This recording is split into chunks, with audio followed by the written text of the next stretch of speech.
आपण पाहत आहात बंधुता न्यूज। न्याय, स्वातंत्र्य, समता आणि बंधुता या संविधानाच्या मूल्यांना अनुसरून पत्रकारिता करणारं पश्चिम महाराष्ट्रातलं अग्रेसर दैनिक बंधुता आणि बंधुता न्यूज नेटवर्क मध्ये आपलं स्वागत आहे।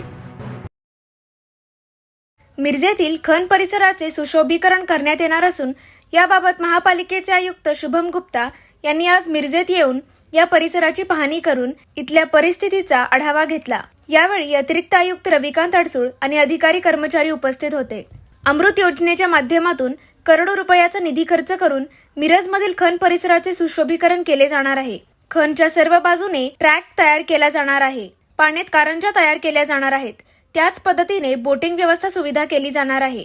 या परिसरामध्ये फूड स्टॉल उभे केले जाणार आहे। याबाबत या परिसराची पाहणी आयुक्त शुभम गुप्ता यांनी केली। संजय गांधी नगर येथील झोपडपट्टी वासियांचे पुनर्वसन करण्यात आलं आहे। मात्र अद्याप ही 350 ही कुटुंब ही या नवीन आणि जुन्या जागेत सुद्धा राहत आहेत।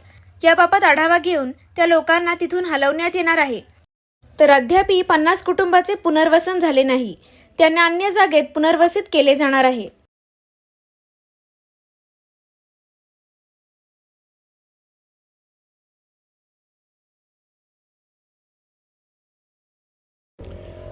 अमृत योजनेअंतर्गत कालीखंड पुनर्वसन योजना आपली मंजूर झालेली आहे। त्यामध्ये बरेच इश्यूज होते। ते योजना काय होती नेमकं आणि तिकडे काय काय करण्याची गरज होती आणि काम का थांबलं होतं ते सगळे विषय बघण्यासाठी आजची विजिट होती। थोडे इश्यूज आहेत, संबंधित यंत्रणांना त्याप्रमाणे सूचना देण्यात आलेली आहे।